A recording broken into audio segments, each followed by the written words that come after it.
Hi, guys. Welcome to Found and Free. I'm here with my ladies, Nicole and Bobby. Hey, ladies. Today we're going to we're going to go over Esther. Nicole's going to take lead. Esther's such a good story. I'm really excited to hear about it again. We just did Esther last week at our Bible study, so you guys are almost caught up. Not really. Not in real time, though. Not in real time. But we'll pretend like you are. Also, if any of you guys are wanting to come and join, we do Women's Bible Study Wednesday nights from 6 to 7:45. Food provided. Lots of fun. Super casual. I know you can feel really insecure coming to these things and feeling not wanted or feeling awkward or weird, but it's really not like that. We have women from all walks of life. Mm-hmm. We have women from all walks in faith. Mm-hmm. It's really a great crowd. It's a really great a good crowd. Yes, it is. The ladies. And we're always having new people come, and we love it. Yes. Okay, so Nicole, take it away. All right. So we are going to talk about Esther. So I'm going to give a quick overview. There's 10 chapters in Esther, but what's cool about this is I always talk to my mom and dad when I'm doing Woman of the Bible, is because, of course, they have wisdom and knowledge. But I was telling my dad, I was like, did you know that God is never mentioned in the book of Esther? And he was like, yeah. And did you know that it almost didn't get in the Bible because of that? But what's cool about Esther is it's a foreshadowing of Jesus. And you have your four main characters. You have Esther, who is a believer / witness. Mordecai, who is you would say is like the Holy Spirit. Haman is like the devil, and King Xerxes is the unbeliever.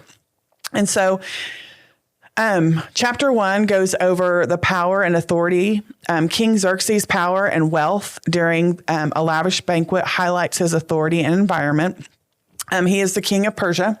There's 127 countries that he rules over. Folly and pride at this banquet. He's having this banquet. It's a week-long banquet with all of the bigwigs of each country and of the military.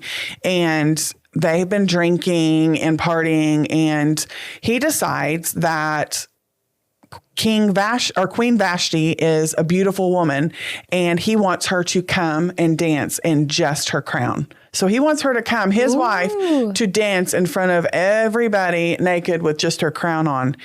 And she must be good looking. I guess so. Dang. And her refusal to obey the king and dance naked in front of him and everyone at the party, she said no. Wow. But her disobedience in this is this is the leading up to for Esther to enter into the story. So it sets it up for a way for Esther to become queen. And if you know anything about that time and era, you did not say no to the king. And what happened was when she said no to the king, her crown was taken away. And so she was no longer the queen. So one of the bigwigs was like, hey, man, if your lady is telling you no, then all the other ladies and our ladies are going to follow in sync and think it's okay for them to say no. So you need to do something about it. So they come up with this plot, and they're like, hey, let's have a beauty contest. A beauty and sex contest is pretty much what it was. And so they went to all 127 countries, and they picked out all the most beautiful virgins, and Esther was one of them. And so chapter 2 goes on about the divine providence. While God is never mentioned in the book of Esther, you know that everything is orchestrated by God. Beauty and favor. The beauty contest highlights societal value regarding appearance and how it can influence one's status and opportunity. Identity and heritage. When Esther was chosen, Mordecai told her to conceal that she was a Jewish woman. And by doing this, by hiding her identity, it plays a crucial role in the story as it progresses, illustrating the tension between personal identity and societal exceptions. Courage and agency displays courage by participating in a beauty contest, and her willingness to enter the king's palace demonstrates her agency and the choices she makes in challenging environments. Influence and relationship in chapter 2. It talks about the relationship between Esther and Mordecai is highlighted, showcasing the importance of mentorship and guidance. Mordecai's support and wisdom play a significant role in Esther's journey, emphasizing the theme of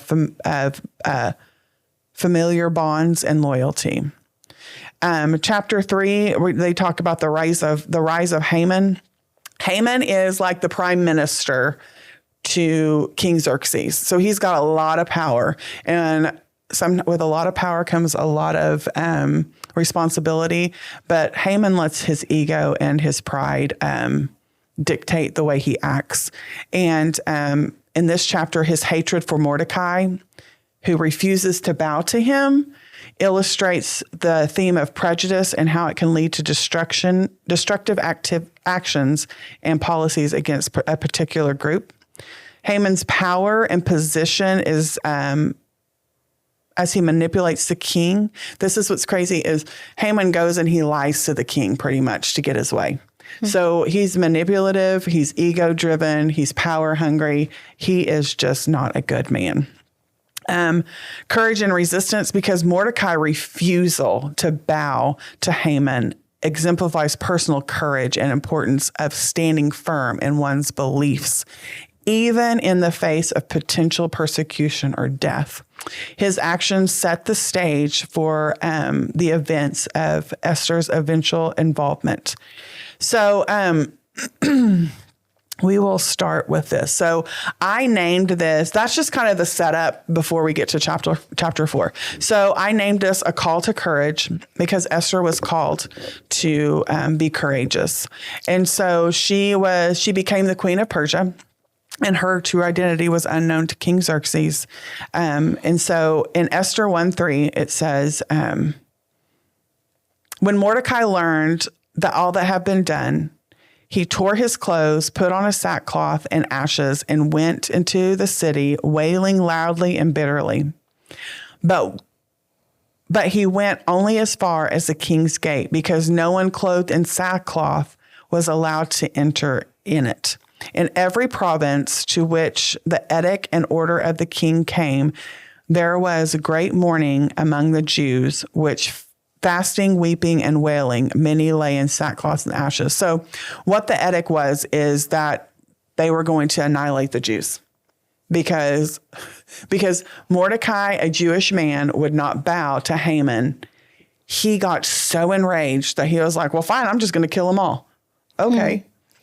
So Mordecai's actions are powerful expression of mourning and anguish. Sackcloth and ashes symbolize grief and repentance, showing the seriousness of the situation. So he was showing an outward anguish and distress. He didn't keep it inward, because that's how he was going to lose his life. And then the entire Jewish community is in distress. This collective mourning sets the stage for God's intervention. So here's a question. What are some ways our society expresses mourning and anguish? Say that again. What are some ways our society expresses mourning and anguish? I think we discussed this the other night. Yeah. I feel like in our society, we hide it. We go into a room. We don't want people to see our weaknesses. We don't want people. We're definitely not outside in sackcloth mourning and praising the Lord. Yeah. Mm-hmm. We're definitely keeping that hidden in our bedrooms, and we mourn in private. And I feel like that's societal thing. And it's hard to show, like, even in friendships when you have issues or whatever. I'm not like this, but I see it in a lot of people, like, because I'm an open book. What you see is what you get. And I'm not one that likes to keep everything in. But people want to hide their faults and their things, and they don't want to share that with people because it makes them feel weak, in my opinion.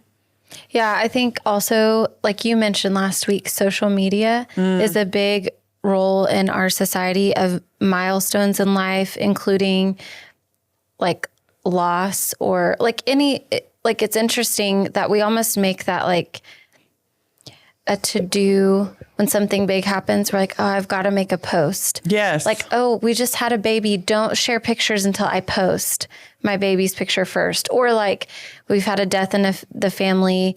Like Nathan and I were talking about, it's been 2 years since his dad passed away. And he mentioned, I've never made a post about my dad's death. And that was like a weird thing to us. We're like, that's crazy. You never posted about it on Facebook, like for the world to know.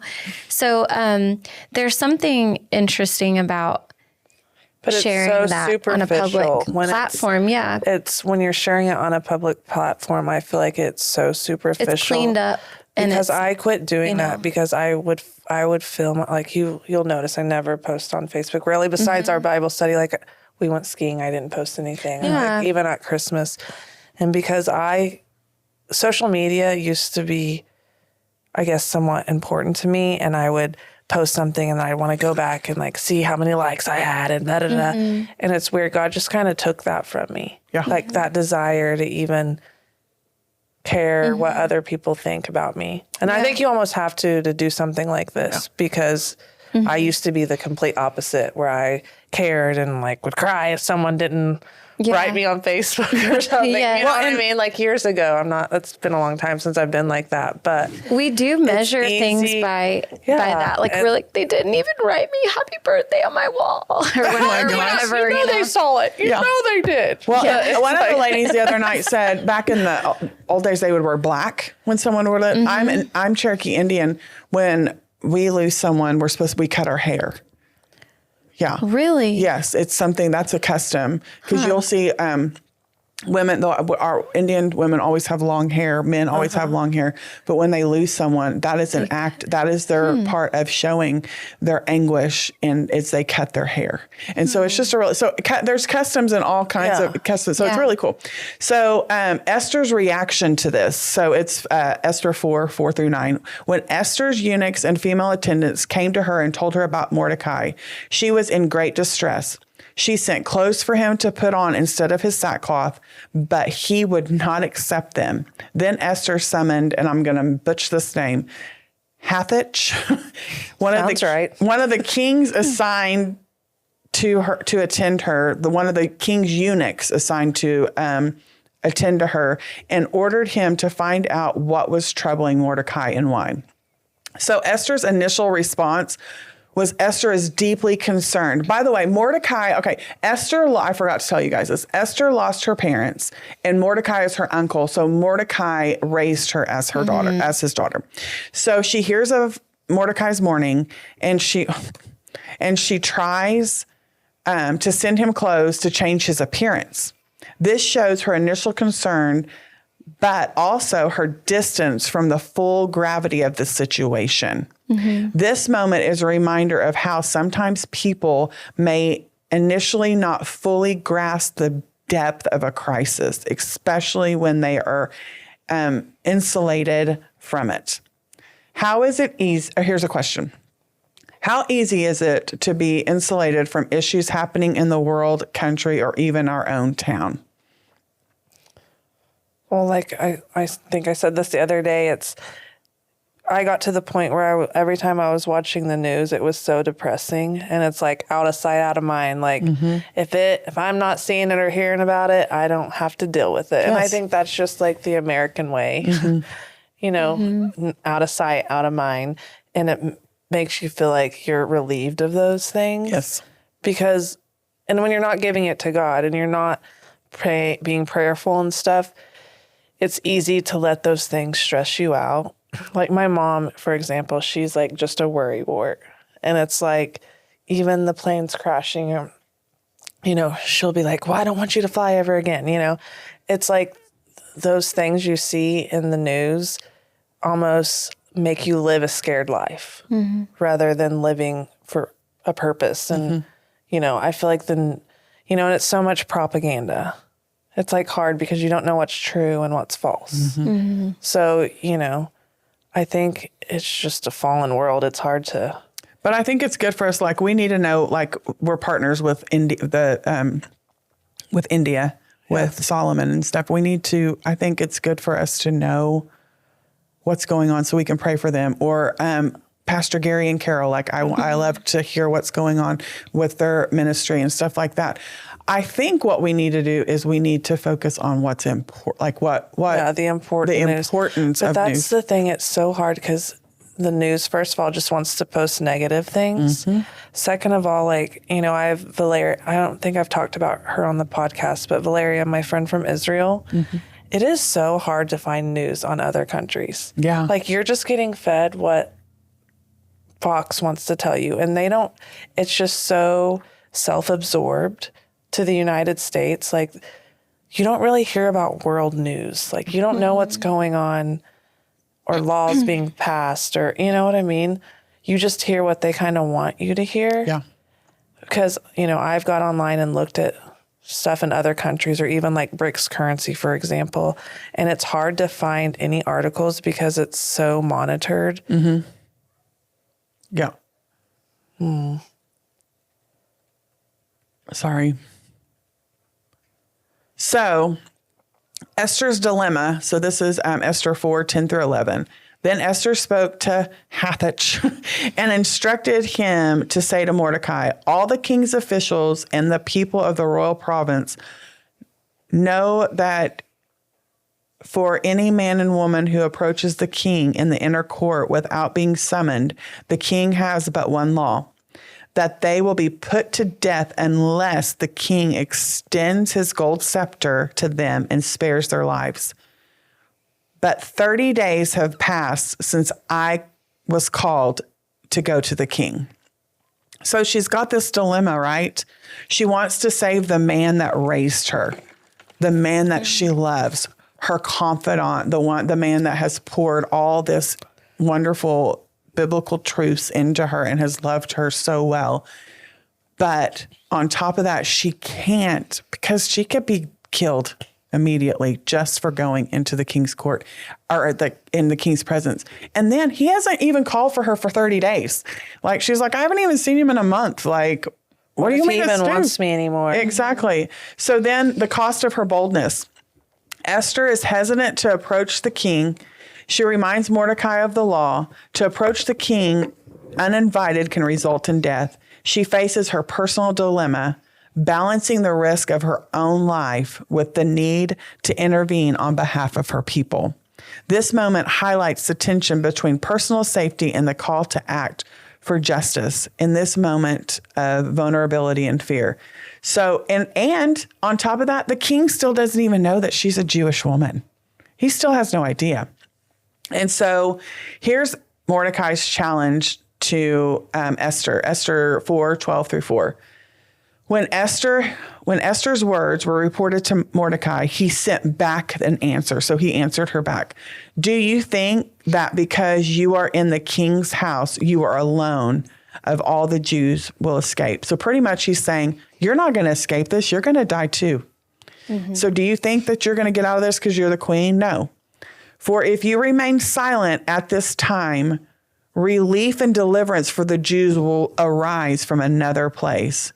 But you and your father's family will perish. And who knows but that you have to come to a royal position for such a time as this. So this is her call to courage. He's saying, listen, we need you. Mm-hmm. Like this is what I love about this. This is when you know God is in this. Esther was made for just a time as this. Mm-hmm. Esther's beauty has positioned her and given her favor from the king to become the queen.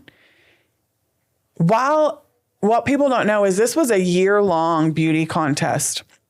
And Esther rose in the ranks of the harem that she was staying in. So she was she was up there big time, mm-hmm. like up there with the best. She was favored by his eunuch that was over all of the women, all the virgins that were, competing to be the queen. And he found favor in her. And so then, of course, they go before King Xerxes, and he finds favor in her and thinks she's the most beautiful, and that's how she becomes the queen. So she was favored not just by the king, but she was favored before that by even his attendants and his eunuch. So Mordecai's words are a pivotal turning point. He challenges Esther, making it clear that her position as the queen is not for her own benefit alone. It is possible that she has been placed in this position by God for such a time as this to save her people. So even before, I just love how God is. Even before Esther was born, even before everyone knew how beautiful she was, God knew her purpose was to save the Jewish people. God used her beauty to save the Jewish people. My mom did a study when she was younger, and she was telling us the other night, which is really cool, is the way that they did the Bible study is they talked about how her submitting to authority gave her position and power without being in your face about it. Like she did it so elegantly. But Mordecai emphasizes the truth that God will deliver his people, whether through Esther or someone else. We've talked about this before. I read that there was a podcast this summer that I listened to, and it was about David and Goliath, and about how Goliath was Solomon's giant to kill. And he had 40 days, and Goliath came out 2 times a day. So he had 80 times to destroy Goliath, and he didn't do it. So God used David, the unlikely hero, to come in and take out Goliath. So if you are not doing what you're called to be, and that's what Mordecai is saying, if you don't do it, that's fine. God's going to send someone to save his people, but this is what you're called to do. So Esther's decision in chapter 4, 15 through 16. Then Esther sent this reply to Mordecai: go gather together all the Jews who are in, and I'm going to butcher this too, Susa, and fast for me. Do not eat, drink for 3 days, night or day, and me and my attendants will fast as well. When this is done, I will go to the king, even though it is against the law. And if I perish, I perish. I love that. Mm-hmm. So she knows it doesn't matter. I am going to do what God has prepared me and my purpose. And if I die, that's it. That's okay. I'm going to die for my people. Mm-hmm. How awesome of that. Like, what an awesome woman to be like, if I perish, I perish. And so Esther chooses to act in faith, even though it means risking her life. She requests a fast for herself and her attendants, demonstrating dependence on God for strength and courage to face the king. Her resolve expresses in the words, if I perish, I perish, showing her willingness to sacrifice herself for the greater good, reflecting the courage required when God's people are in danger. Just like Jesus. Mm-hmm. Jesus died for his people. Yeah. And he knew that was the reason he came to this earth, was to die for us. So it's all foreshadowing. It's just really cool. But we talked about fasting the other night, and I listened to a snippet on it. And it said, it's not just, we're supposed to fast. And it's just really cool how she knows that in fasting, this is what the guy said: you're no longer letting your body tell you what to do. You're letting the Lord. You're taking away your selfishness, your pride, your ego, and your hunger and thirst, and you're giving all of that to the Lord. And so I loved how he said that, is you're taking away what you depend on, and you're depending solely on the Lord. And so that's why and that's what they did, is they fasted so they could tell the Lord, okay, we are depending solely on you to save our lives. And we know this. So in Esther 17, Mordecai's obedience. So Mordecai went away and carried out these instructions. Mordecai's obedience to Esther's plans shows her trust in his decision. This also highlights the importance and collaboration in the work of God, where everyone plays a role in fulfilling God's purpose. So she goes before. What's cool about Esther is, I said this the other night, you've always heard this saying, a way to a man's heart is through food. Stomach, yeah. His stomach. So Esther does. She goes before the king and she's like, I want to give you a banquet. So you and Haman a banquet. So they do this lavish banquet and she goes and she does all this beautiful things and she makes his favorite stuff and, all these things. And she's like, I have something to ask of you. So during the banquet, he says, well, what do you want? And she said, no, not right now. It's a beggar. You're doing so good, Bubba. We're almost done, okay? Yeah, he is doing awesome. Between his excavator and my stomach, there's about a minute interruptions over here. Uh-oh. Oh, gosh. Anyways, okay, let me write that time. I don't know. What was I saying? She was throwing a banquet. Oh, yeah. Okay, so she doesn't ask him then and tell him the plot that Haman has has lied to him and has sent this decree out to all 127 countries to annihilate the Jews. And so he doesn't know about any of this. Okay, so we're going to rewind just a minute. So during this whole time, Haman has built these gallows in his palace to kill Mordecai. Okay, so fast forward. So she throws him another banquet and does the same thing. And then she finally tells the King Xerxes what's going on and what Haman's done. King Xerxes gets so angry, he has to leave the palace and go out into his garden. Like he's got to cool down or he's going to lose it, which I understand. I mean, we all have to take 10. Go count to 10. I think King Xerxes had to count to 100. Yeah. Well, during this time, Haman is like throwing himself at the queen on her couch. Well, the king walks in and sees it. And he was like, are you going to molest my queen in front of me? Like that makes him even more angry. Mm-hmm. And so he's like, that's it. You're dead. Like we're done with you. You lied to me. You wanted to take my queen out. You wanted, you did all these horrible things behind my back. And one of the eunuchs was like, he just built a gallows at his palace. I love this plot twist.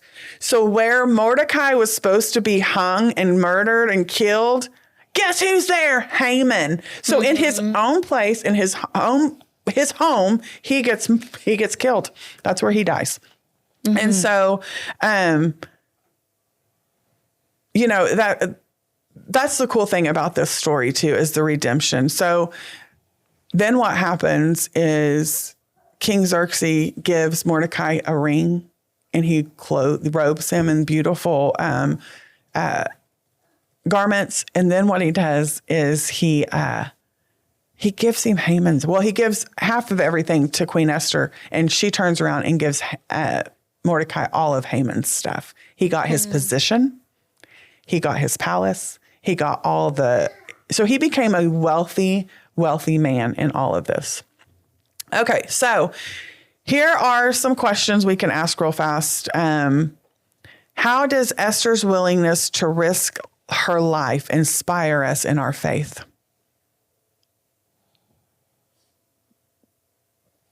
Say that one more time. How does Esther's willingness to risk her life inspire us in her faith? You got this, Bobby? Yeah. Is Hendrix outside or is he inside? He's inside. Oh, okay. I'm just making sure. Michael's just letting him run the streets out there.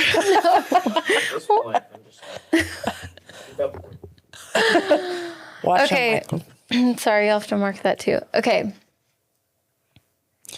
Yes. How does it inspire our us? lives? So what's cool about the book of Esther is, like Nicole mentioned, God is not mentioned directly or even indirectly, and it is in the Bible. Like, it's a book that God breathed. It's his word, and he put it in there for a reason. And so it's kind of crazy because it's really not, it breaks the stereotypes on what you think a spiritual book would be. And like you said, she leverages like her beauty through a contest that almost sounds like a modern day show, like The Bachelor, but maybe even way more a little bit more. Yes, yeah. And which there are shows out there. Oh yeah. But that's kind of what this is. Like she's working her way up because of her beauty. But then when she gains that position, she's got this life of luxury, but she's still operating in faith. And it's very clear that God is in the entire book of Esther, and he is doing things to the purpose of his will and the counsel of his will. And he's using the people that love him to carry out his will for the good of others and the glory to him. So it's like, it's really cool because it's not in the way that you would think he would deliver his purpose.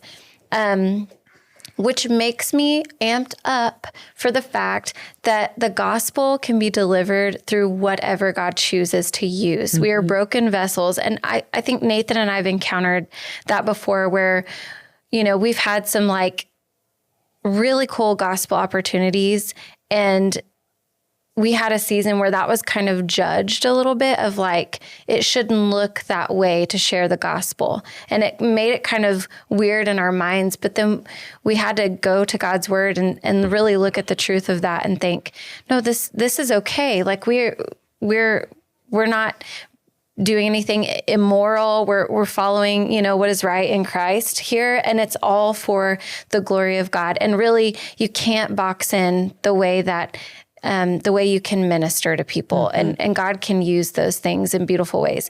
But I think this just inspires me for somebody who really had it all, like she was given it all, and she carried that mantle so well because she decided, okay, I'm going to take the people that are in my corner and I'm going to go love Mordecai this way by sending people to message between the two of us. And we're all going to fast. We're going to pray. We're going to go to God about this. And then she also was so purposeful in the way she served her husband and she served her king. She actually had her priorities aligned correctly of, if I die, I die. So I'm going to risk it all for the Lord and the people, his people. But then I'm also going to still be a humble wife, and I'm going to serve him, and I'm going to win him over by acts of love and service, which is just even more beautiful. So she had outward beauty, but the truth is we know King Xerxes probably was drawn to Esther for the fact that her heart was in Christ, and he may have not known that, but he was like, oh, look, there's something set apart about this woman. She's bringing me in. And now it became more than like sex and beauty. He's probably looking at Esther as like, oh man, this woman is a woman.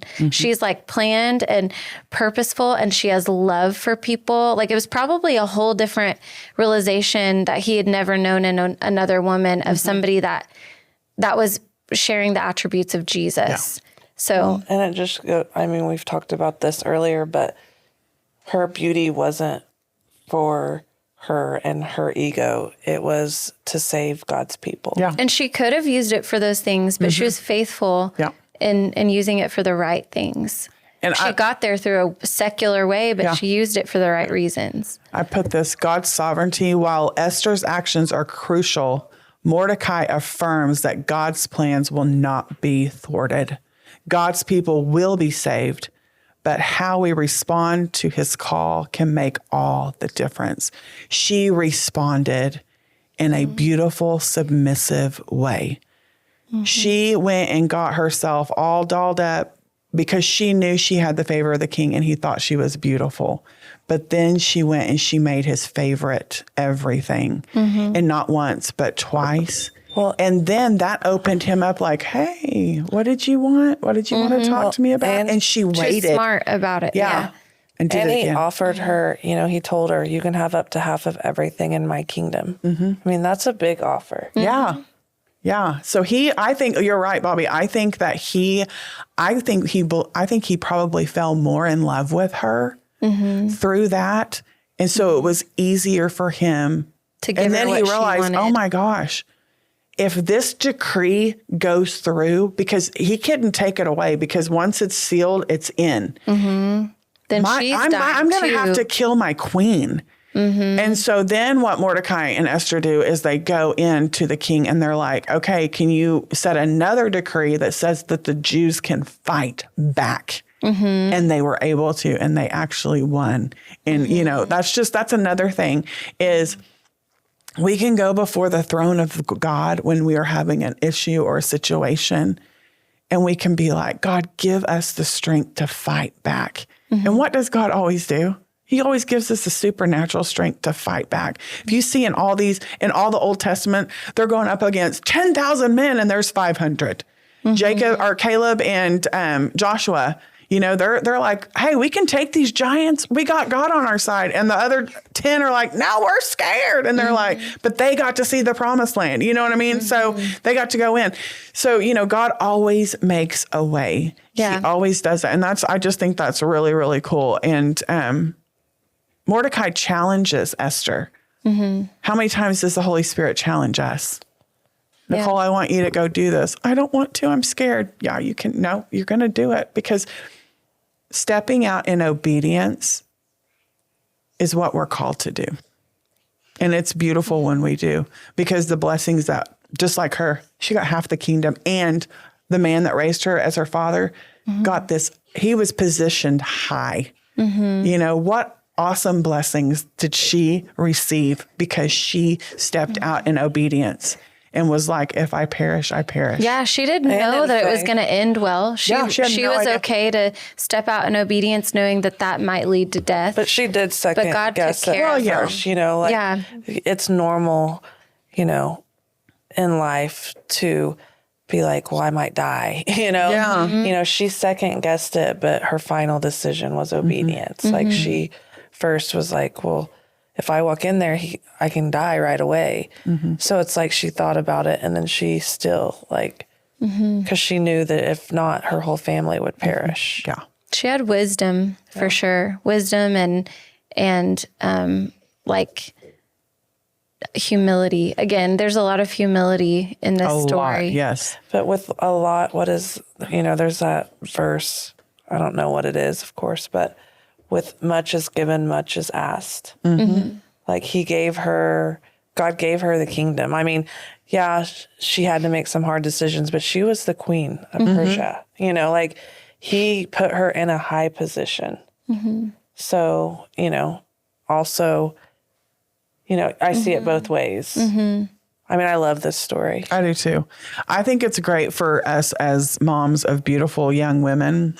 I tell people that Naomi's my Esther, because when she was born, the doctors, nurses, everyone was like, come see this gorgeous baby. She just was. She was beautiful. And I'm wearing her socks she made me. So these are Naomi socks for Esther. Her face is on them. She made these for me and her brothers. But my mom was like, you've got to remember that God can use her beauty. And God has used Naomi's beauty. She has gotten into places and met people and done things that some people wouldn't, because she is so pretty and people want to be around that.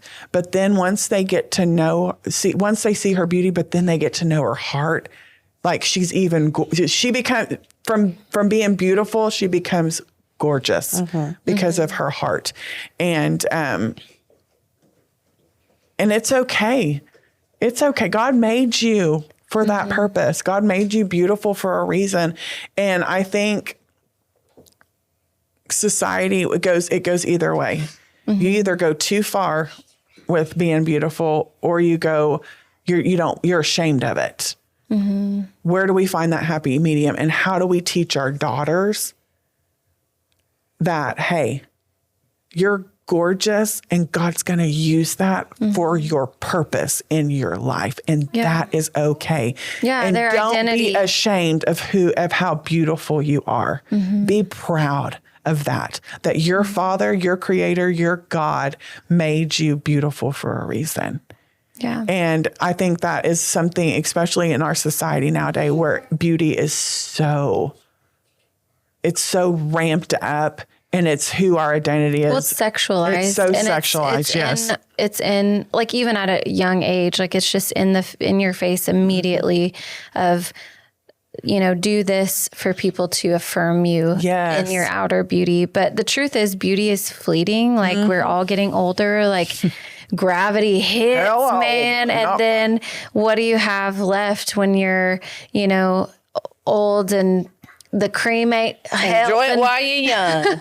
But for real, it's like your identity cannot be in looks. No. And if it is, like, Dang, that I know that It'll that's get something ya. we're made as women to want to be captivated and to feel beautiful. I mean, like what's a young girl do? Typically, like a young girl is going to put on a flowy dress and spin around and want to be like adorned with those things. But Well, it's even in cartoons. You know? Yes. It's like from the moment you princesses pop and- them out, the kids princess, out. yeah. You know, Yeah. it's like all And- about. women right now, I think like it is a societal like battle for women to even just know what is Beauty a woman, you know, Or what is and what's true Yes. beauty? Well, and with Yes. even like filters, and it's like a lot of the times you're not even seeing who the real person I is. think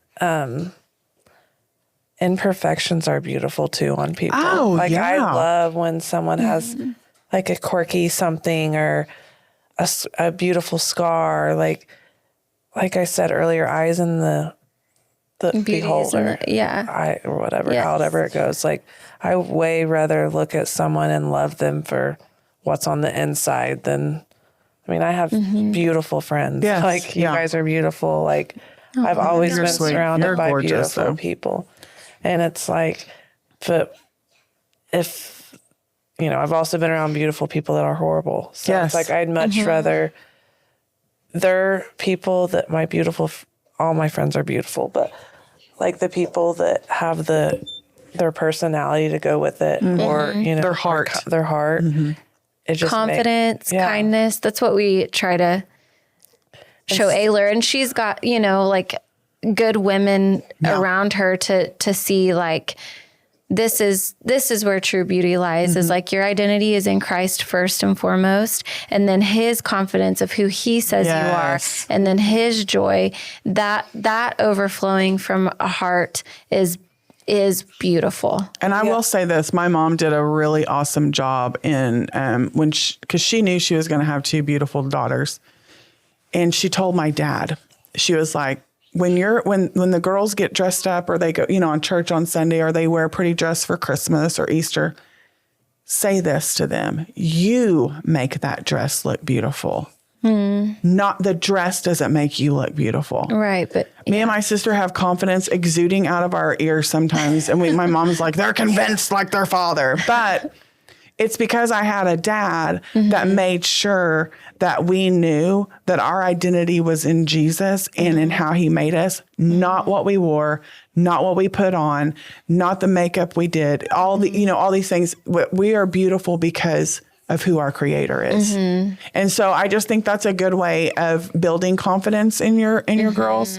And I've been around some of the most drop dead gorgeous women as friends, and they are truly, I got to know them, I had a whole other picture. And then I've been around women that are just real plain.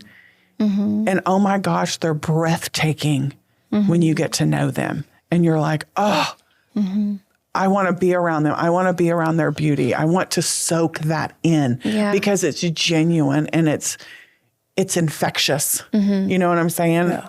And so it's Well, just and when we get to heaven, it's not going to be. That's right. We're all going to be beautiful because we're all made in his image. So Esther's story is, and I focused on her courage because I think sometimes women, we're scared to be courageous. And we don't need to, that's not what we need. We need to be courageous in Jesus. But also remember that God created you for a purpose and a plan. And remember that you can go before him and you can ask him, Lord, what is my purpose? Show me my purpose. Show me your plan for my life.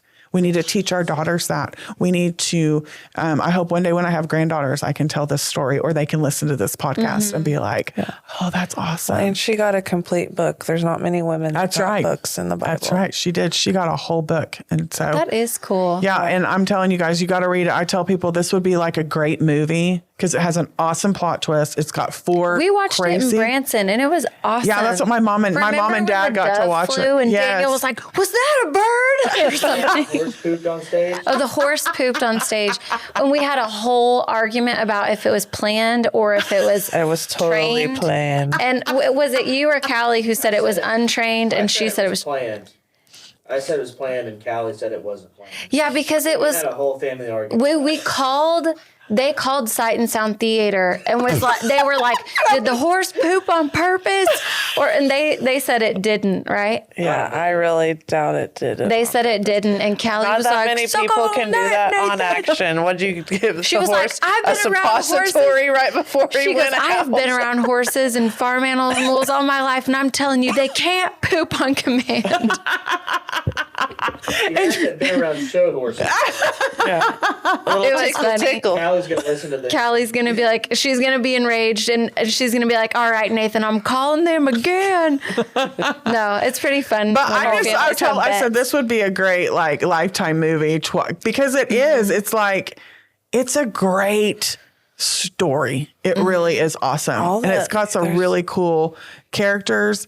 It's got some really. I mean, and the message is beautiful. But I love that it's the foreshadowing of Jesus, and it's cool how God wasn't mentioned, but He orchestrated it all. Yeah, it was clear that he Amen. was there. He was there, and he's here now. And he's here right now. Okay, guys. Well, thank you for tuning in to Found and Free. We will see you next week. I'm not sure who we're doing next week, but stay tuned. Do do do. Love you guys.